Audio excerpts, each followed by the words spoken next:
Hi there, everybody. My name is Kate, and welcome to my channel, Trinergy Awakens Naturally. So I want to talk to you today about the difference between dissociation and disassociation. There's a huge difference between the two. We often interchange them. It's a psychology term. That is what I'm referencing specifically. When we disassociate from something, we are separating out and moving away from it and keeping our distance, literally, and we're still grounded. We're still in our body. We're still, we're just detached, but we're still here.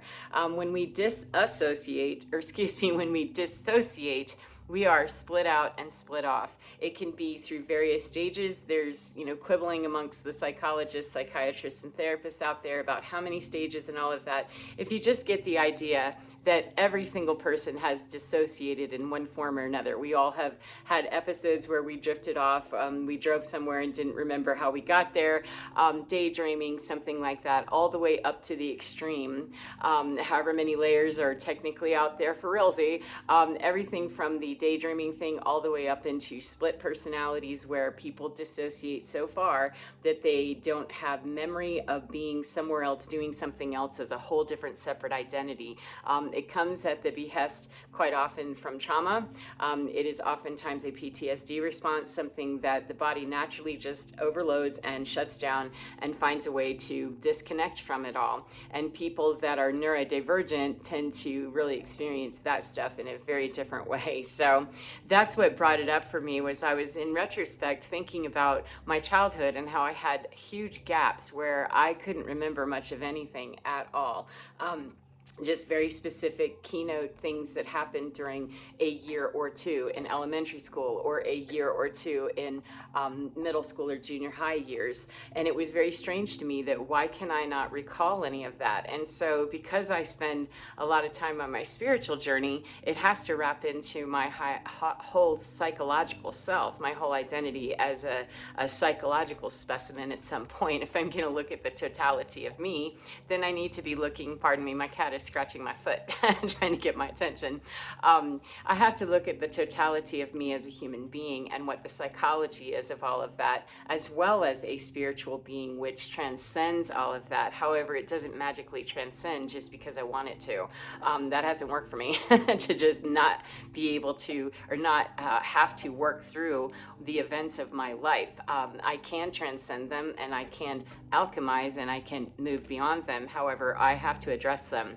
And so it came to me, several years ago, going through a divorce where it upended a whole lot of my life. Like everything about my life no longer made sense until it started making sense by looking back historically and saying, this is what happened. There were huge gaps in my memory because that was my body, my neurodivergency breaking routinely with autistic burnout of I just can't cope with this, I'm too sensitive, I'm too many things that I just can't do this. And so my brain automatically shut down. It overloaded and just shut down, broke, and said, we're taking this somewhere else and you're just going to be functioning in robot mode and doing your thing. And it was quite amazing, actually, because I did things that should have gotten me killed, I'm sure. And that's where my spiritual side kicks in and says, yeah, you definitely had a whole lot of protection, a whole lot of, angels or whatever anybody else would call that, a whole lot of support from the ethers that was keeping me alive because I was out doing all kinds of, kooky, unauthorized things as an adventurous child with zero understanding of the consequence of that. And those are some of the most frightening experiences are the ones that I do remember, and heaven only knows what I don't. However, if we look at that from the context of psychology, that really was about the trauma that I was experiencing in my household, the disconnect of this, none of this makes sense, and the propensity in those situations for the adults not to want to take any responsibility. We're just going to push it off on the kids or, the designated scapegoat, whatever. It's a very worn out and tired analogy, the scapegoat thing. However, Jung was correct. Any archetype that we've come up with in understanding the dysfunctional and codependent family is correct, and that was my designated role. And so I was having a hard time with the cognitive dissonance of I see stuff and it's feeling very weird and nothing's making sense because I'm getting input that isn't consistent with what I see or what I feel. And so an immature and unknowing mind just broke. The brain went, yeah, I can't cope with this. And off I went and did my thing and lived a majority of my life until I was in probably about my 14th year or so, is when I can really start having some very solid memories of things. Other than that, most of my time was spent in a very dissociative state, just trying to cope with my life in general and what was happening and how I could navigate without being killed actively when I knew I was in danger, and obviously being protected when I was not even aware of what I was doing. So the reason that that's important at this point is the difference between dissociation now for me is that I rarely just leave and vacate the building. It was very common for me to do that even into adulthood, of course, because that didn't just magically go away because I got more mature and more aware. As a matter of fact, in some instances, it got even worse because my coping mechanism seemed shorter, smaller. The fuse was just almost non-existent, that, you know, I could pop off and go into some other place immediately. And a lot of those places were very dangerous in that, you know, it caused me to just jump out of a car and run away, or, you know, do things that were just not safe. So when I went through this divorce, I was heavily medicated for many years with wrong diagnoses and, you know, all kinds of things. However, what came of that was that when I went through divorce and got off all kinds of medications, like all of the psychiatric medications, it became clear to me that, oh, neurodivergency is really where you need to land and really where you need to be focusing and soothing that part of your brain, that part of your circuitry, your nervous system, etc., because it's been highly misunderstood and managed very badly with medication that just dumbed it all down and made me a zombie of a different type. I no longer was dissociating on a regular basis on my own. I was doing it by taking all of this medication and just disconnecting from all of the feelings, all of the sensations, all of the input that would be informing me in a better way. And the way that it was informing me with no medication was dangerous. The way that it was informing me with medication was also dangerous. It was just, there was no balance on either one of those things. And so for me personally, the animals are getting turned up for some reason.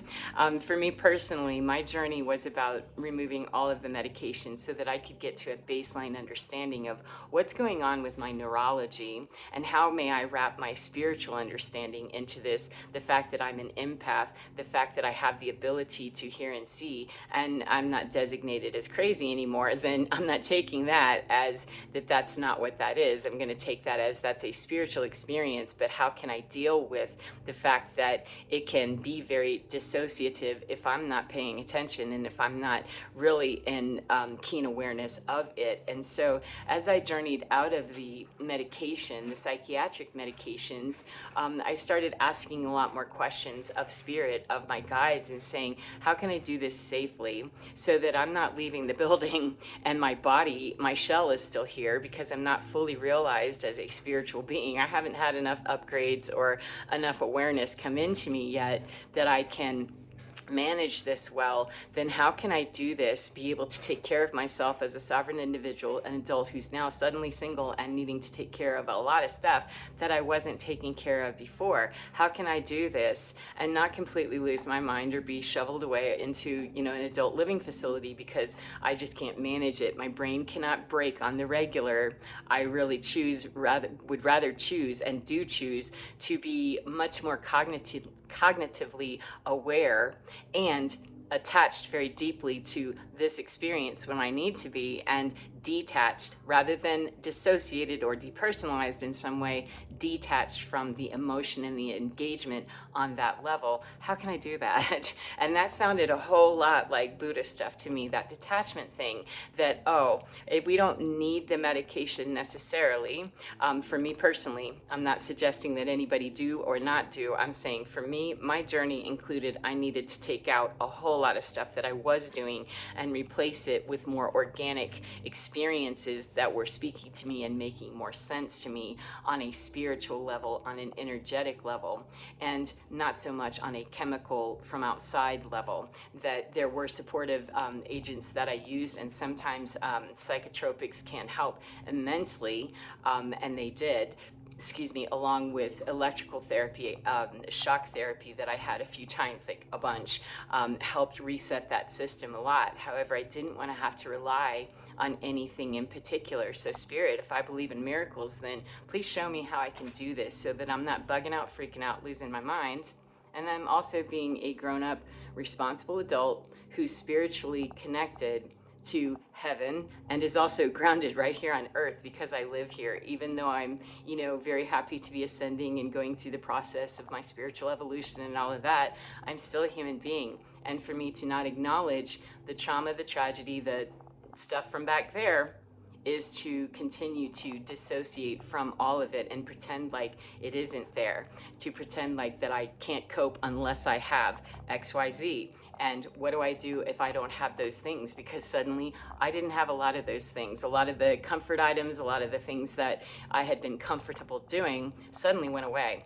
People, activities, certain, things that I used to do, habits, they were no longer fitting the bill for how I could cope with brain breaking routinely. That, okay, Spirit, show me how to do this. And what ended up happening was becoming very familiar with those states of being as a child, going back in the timeline and actually doing meditations and work there very heavily with my guides to take a look at what was happening in that child's life, that she did not want to be there and be present, because the memories, the hard and fast memories that I do have, those are yuck, they're very unpleasant. So imagine, go back to that little dot of information, that little asterisk that we made and that you made, that we made, go back to that little asterisk right there and say, what was it that was happening? And without needing to go through every single horrific event in my life, that was the journey for me, not telling anybody else how to do it. I'm just saying for me, I wasn't required to go through every single horrific experience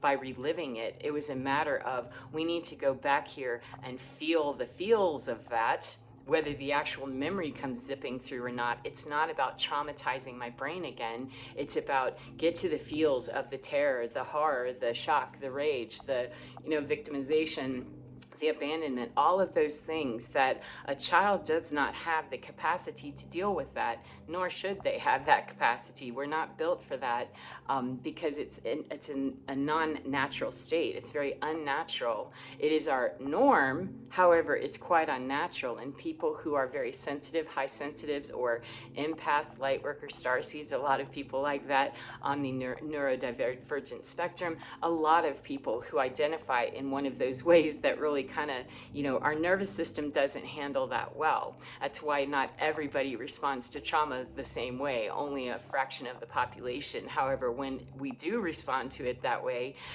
it's very patterned and it looks a very specific way. Because of that, we simply do not have the ability to cope with that in a way that makes any sense. And so some people can stop with their dissociation, or their brain is able to cope with the dissociation at levels of daydreaming and possibly, getting kind of, detached or, uninvolved, etc. And then others take it all the way into depersonalization, and, we've got separate identities and a lot of, very ugly stuff that can happen. Not everybody that has a dissociative identity disorder is violent. However, to be depersonalized means that we no longer have that empathetic chain. We no longer have that compassion connection. We no longer have a connection with our feelings or our internal guidance system anymore. We're separate and apart from it. That is the hallmark definition of dissociation, is separation from self. And what is self? So if I can't identify myself, then I certainly can't identify you having a self. So it was really for me about going back and looking at those places, and it happened very naturally and organically, just by asking the question. And yes, I asked the question and could not control always the answer. Rarely can I manipulate or control the answer. However, I set myself up for success by, okay, I'm deliberately looking. I know I need to be looking back at this and dealing with it. It's sitting in me somewhere that it's still coming up and causing me to separate and dissociate in ways. Then it's something that I really would like to have better management of. Then it showed up when it showed up. I just happened to be able to take it into a meditation experience, or out while I'm hiking, or listening to certain frequency music, or using THC or some of the other psychedelics on a very limited basis, and with that very conscious driving force going into it, that this is my intention, is to do this, not to just get stoned, not to just, take a trip, because I already experienced trauma. I certainly don't want to experience any more, because I'm going in going in blind or having no expectation whatsoever. My expectation is, and my intention is, that it's going to be for my good, and then I'm going to go back and look at the hood and see, how do I fix that? What do I need to do? My intention is pure going in, and I'm not looking to have it be manipulated in a certain way by me. Then, I can't say that I always loved every experience of it, wallowing on my floor in severe pain and, agony of emotional stuff, and physical pain too sometimes. However, the beauty on the other side of it is that being able to consciously detach from things instead of just dissociate on the fly, where I no longer find myself just, absently walking through a grocery store where people are looking at me and going, "Are you okay?" Because I'm talking and babbling and making no sense, which was my life 10 years ago. That was very common, to have those experiences of kind of come to, and people are looking at me like, "Oh God." That no longer happens, because, as I said, going into those experiences that are consciously and intentionally created, most of them, some of them came up on the fly, and they were kind of scary, I won't lie. However, consciously choosing, I need to deal with this boogeyman, this boogie monster, this thing that's hiding under my psychological bed and waiting to creep out and leak out and do something weird to me, then how do I take control of this? How do I manage that with my spirit, with my soul, with myself, with all of my identities, as in my psychiatric self, my psychological being, my spiritual being, and all of the history that comes with me as this person in this lifetime, as well as anything else that I brought in with me. So how do I do all that? That's a lot more than, Kate's brain can comprehend or deal with, if I were to think of it as me, as my own person doing that. That's why it was crucial to be working with my spiritual understanding and my guides very heavily, that I wouldn't advise anyone take those journeys without having a strong connection to spirit. However, it changed my life, that now it's much easier in a Buddha way to detach and say, yeah, I'm going to come and need to look at that from over here, and not get involved in the emotional baggage of it, not allow the pain part of me to respond or react in any way to the pain part of whatever's happening. It means that I have to be very consciously aware and consciously choosing to disconnect from places early, before I get sucked into an old pattern or an old way of doing things. It takes effort. It takes just training of the mind, retraining that, oh yeah, I don't do that anymore, and disconnect, disconnect, disconnect, disconnect. And for me personally, not telling anybody else how to do their journey, I'm just saying, for me personally, it involves being alone a whole lot, and being much happier with being alone, because I'm not set up in cycles constantly of being tapped with old patterning while I'm trying to create new patterning. So I spend a great deal of time alone, and I still do, because that's just my basic baseline, is to be very happy with, yeah, I'm happy with myself.